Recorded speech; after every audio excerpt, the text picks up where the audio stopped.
Ya, terima kasih Anda masih bergabung bersama kami dalam Market Review, pemirsa. Dan berikut ini kami akan sampaikan sejumlah data untuk Anda terkait dengan komoditas ekspor Amerika Serikat ke Indonesia. Ini apa saja? Kita akan cermati bersama yang memang menjadi andalan nanti dari pemerintah Amerika Serikat pada saat tidak ada tarif masuk atau 0% untuk produk-produk impor Amerika Serikat ke Indonesia.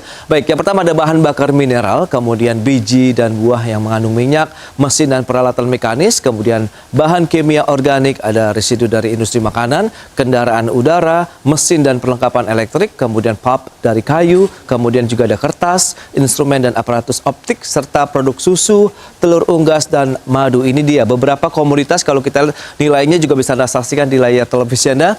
Ada yang mencapai 1,63 miliar dolar Amerika Serikat, tertinggi itu adalah untuk bahan bakar mineral. Baik.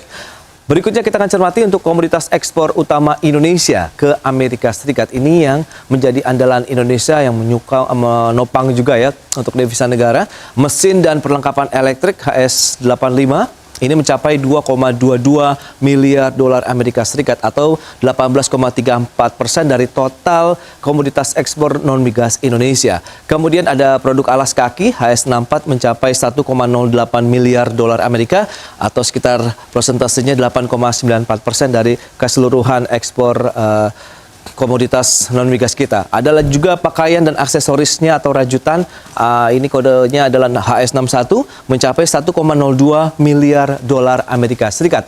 Itu dia beberapa andalan komoditas ekspor Indonesia. Dan berikutnya kita akan cermati seperti apa sih realisasi investasi, karena kita harapkan juga dengan tercapainya perjanjian ataupun kesepakatan tarif resiprokal ini, Indonesia tidak hanya akan kedatangan produk-produk Amerika Serikat, tapi diharapkan juga ada investasi yang masuk ya ke Indonesia. Ini dia, kita lihat untuk realisasi pada kuartal 1, PMDN mencapai 234,8 triliun atau 50,5% dari total investasi. Kemudian untuk PMA-nya atau penanaman modal asingnya 230,4 triliun atau sekitar 49,5%. Ini yang diharapkan bisa semakin tinggi lagi dari Foreign Direct Investment atau FDI ke Indonesia. Dan berikutnya kita akan cermati bersama seperti apa sektor penyumbang dari PMA terbesar, industri logam dasar, barang logam, bukan mesin, dan peralatan lainnya. Kemudian ada pertambangan, transportasi, kemudian gudang dan telekomunikasi, jasa lainnya, kemudian yang kelima ada industri kimia dan farmasi. Ini dia yang kita cermati sektor-sektor yang menyumbang penanaman modal asing di Indonesia pada kuartal pertama tahun ini. Baik.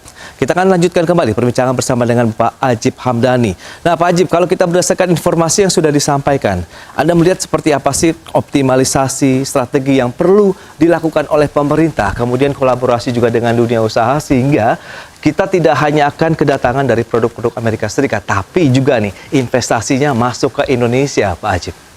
Ya, Mas Pras, kalau kita cermati dari perbandingan komoditas ekspor Indonesia ke Amerika, dan kemudian tadi Mas Pras membandingkan antara impornya Indonesia yang dari barang Amerika, memang secara comparing kita melihat bahwa beberapa komoditas unggulan yang diimpor ke Indonesia dari Amerika, maksud saya adalah memang yang sektor-sektor dan komoditas-komoditas yang memang kita nggak bisa memproduksi dengan maksimal. Kalaupun kita dipaksakan produksi, maka HPP-nya atau harga pokok penjualannya tinggi. Justru itu akan mendorong inflasi. Nah, sehingga kemudian secara keekonomian memang terbangun dengan baik, bahwa Indonesia mengekspor untuk barang-barang yang padat karya, kemudian Indonesia mengimpor untuk barang-barang yang memang Indonesia tidak bisa memproduksi secara competitiveness-nya kurang. Kira-kira begitu, Mas Pras. Nah, memang kemudian tadi saya sepakat sisi yang lain dan terakhir tentang bagaimana kesepakatan ini untuk selanjutnya dan untuk ke depan itu bisa dioptimalkan oleh Indonesia untuk sisi positifnya, yaitu berbicara masalah investasi dan kemudian berbicara masalah potensi untuk memberikan daya dukung terhadap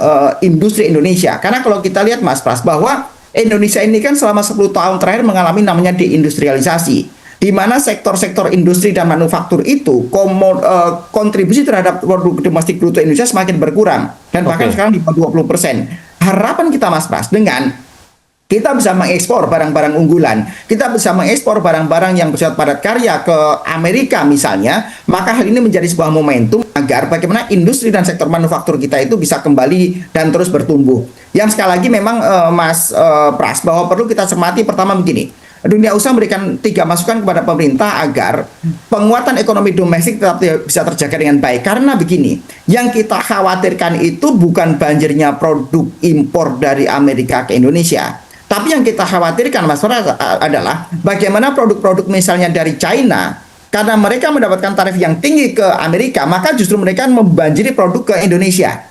Sehingga kemudian ini yang kita khawatirkan sebenarnya, bukan dengan Amerikanya, tapi dengan China-nya misalnya.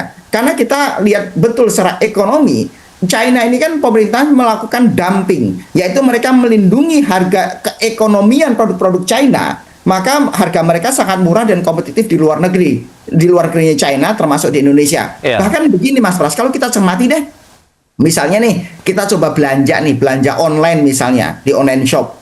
Kita belanja barang kebutuhan rumah tangga, kita belanja mainan anak. Begitu dipaketin nyampe ke rumah kita, jangan-jangan ini barang dari China. Dan ini yang sering terjadi sebenarnya Mas Pras. Ini menjadi sebuah indikator bahwa China ini mereka akan potensi masuk barang ke Indonesia ini begitu luar biasa karena akibat China yang meretaliate dengan Amerika dan sampai sekarang belum ada titik temu dengan tarif yang normal. Ini yang kita khawatirkan. Jadi dunia usaha memberikan masukan kepada pemerintah 3 hal. Pertama, pemerintah harus terus mendorong namanya regulatory streamlining atau mendorong deregulasi sehingga kita lebih ada low cost ekonomi sebenarnya Mas Pras. Karena sekali lagi ekonomi China itu bisa sangat efisien, sedangkan ekonomi di Indonesia itu kita masih high cost ekonomi. Dunia usaha mengidentifikasi China itu bisa efisien karena 4 hal. 1, karena energi yang murah. 2, karena berbicara masalah infrastruktur yang mendukung. Sebagai perbandingan, China itu hanya terbebani oleh infrastruktur dan logistik itu kira-kira di angka 13%. Indonesia itu sampai dengan 23%. Itu yang kedua. Yang ketiga ini berbicara masalah bagaimana China bisa membangun sebuah ekosistem bisnis per cluster yang efisien. Yang terakhir, yang keempat yang menarik, China tidak pernah menyebut bahwa tenaga kerja mereka murah, tapi China menyebut bahwa tenaga kerja mereka produktif. Nah, ini yang harus diadop oleh Indonesia. Ini yang harus ditransfer ke Indonesia. Bagaimana kita dalam konteks human resources kita ini bisa mempunyai produktivitas yang lebih baik dan mempunyai daya saing yang lebih baik. Nah, sehingga bagaimana kondisi seperti ini bisa terbangun. Harapan kita adalah hal kedua yang bisa dilakukan oleh pemerintah adalah bisa melakukan dumping terhadap barang-barang Indonesia. Dumping itu bisa dalam arti dalam konteks kebijakan juga, dalam konteks kebijakan fiskal, dalam konteks kebijakan moneter, dalam konteks kebijakan-kebijakan dan kemudian regulasi dan seterusnya. Nah, pemerintah harus mengkaji ini secara komprehensif dan kemudian mendorong regulasi-regulasinya karena fungsi pemerintah memang itu Mas Pras. Dunia usaha itu tidak bisa bergerak secara alamiah. Dunia usaha itu akan memfollow dengan bagaimana kebijakan-kebijakan dari pemerintah. Karena kebijakan inilah yang mempunyai nilai strategis, apakah ekonomi kita akan menjadi berbiaya tinggi atau menjadi berbiaya rendah. Ketika kita mempunyai ekonomi yang berbiaya rendah, tentunya kita mempunyai competitiveness yang lebih baik. Bukan hanya dalam negeri, tapi jauh lebih penting daripada sekedar itu adalah kita bisa bersaing terhadap produk-produk global. Terhadap China, terhadap Vietnam, dan bahkan juga termasuk Amerika. Dan bahkan ketika kita berbicara pasar BRICS secara multilateral misalnya, maka potensi kita ke India, kita ke Brasil, kita ke India itu sangat terbuka. Tapi sekali lagi, PR pertama adalah bagaimana penguatan kekuatan ekonomi domestiknya. Pasar kita terbuka dengan lebar dan luas pun akan menjadi sia-sia ketika kita nggak punya kemampuan ekonomi domestik yang mumpuni, kita masih high cost ekonomi dan lain-lain. Nah, bagaimana sweetener yang perlu disiapkan begitu sehingga tadi peluang investasi dari Amerika Serikat dengan adanya tarif resiprokal 0% ini pun akhirnya bisa memanfaatkan potensi Indonesia juga begitu dengan beberapa sektor usaha yang akan kita bahas nanti di segmen berikutnya. Kita akan jeda kembali sebentar Pak Hajib. Baik pemirsa, tetaplah bersama kami.